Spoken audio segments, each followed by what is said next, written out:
Michael Moore, how significant do you think these protests are? I think they're quite significant. I think that this is something that certainly is spreading all over the United States. There are new Occupy movements beginning in towns and cities every day, and now it's spread across the world. It's really touched a nerve. What your correspondent said about that it may seem weird because you have a lot of young people there in the park. It's only weird in the sense that all movements for justice begin with people who are willing to be out there on the edge a bit. Somebody in the feminist movement burned their first bra, and that just shocked everybody, and everybody thought that was weird and crazy. And then we had a feminist movement, and then things got a bit better. And so that's how things go. When women wanted the right to vote 100-some years ago, talk about being weird. They were completely ostracized. Everybody who starts a movement is talked about in this way. And this is how they're being talked about now, but this is much, much larger. In the campaign for women's suffrage, the objective, whatever the mechanism, whatever the methods, the tactics, the objective was to get votes for women. It's unclear in this case what the objective is, what it would take to get the campaign called off. Do you understand what it's for? Yes, I do. There are a whole bunch of reasons. They all lead back to the greed of an economic system that's built around, in this case, in our country, around Wall Street, and people are fed up. We've got 50 million people in the United States that have no health care. 50 million. We have millions who have lost their homes due to foreclosure. We have 46.2 million now living in poverty.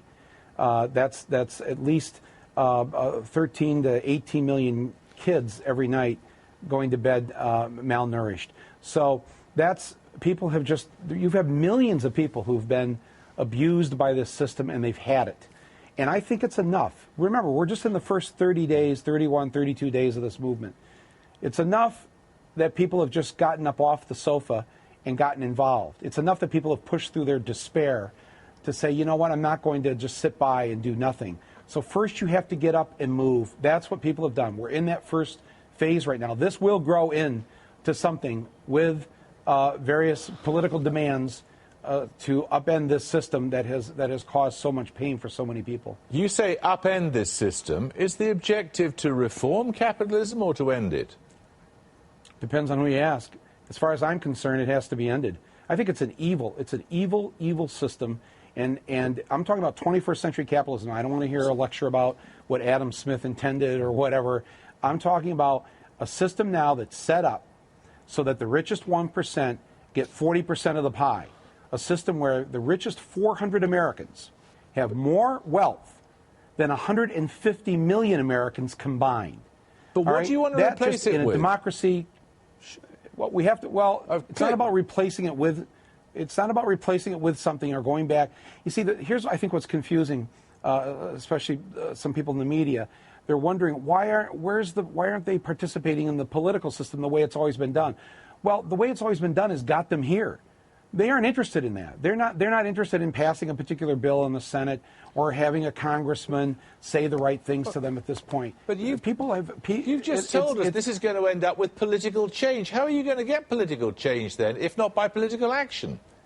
Well, we'll have to see what happens, right? I mean, you just don't know that now because you're watching the birth of a massive worldwide movement against the banks, against Wall Street, against the city. People literally have had it. They're not going to take it anymore. And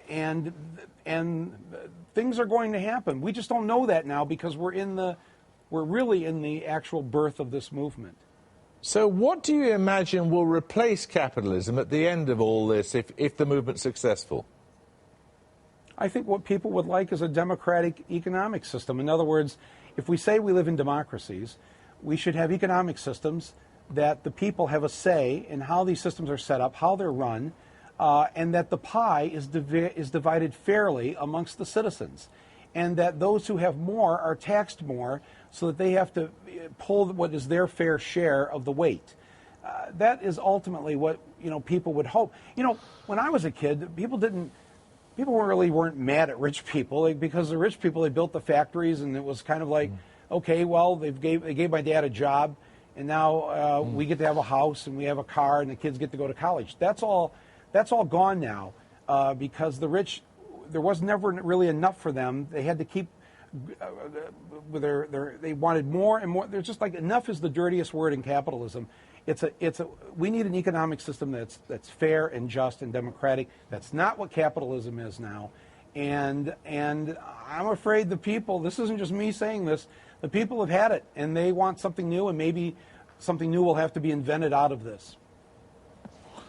What would it take to persuade you that it was not necessary to have this campaign any longer? You mean why? Yeah. You mean what would it do for me to stop occupying Wall Street? Yeah. Any of a number of things. A fair tax rate so that the rich pay their fair taxes. Bring back the controls and regulations on Wall Street so they won't be able to do what they did in 2008 and before that again. I mean, there's a whole bunch of specifics that I would be happy to see happen. But ultimately, I don't think that. I mean, we have a political system where essentially now our candidates can legally be bought by billionaires. Money has to be completely removed from our political system.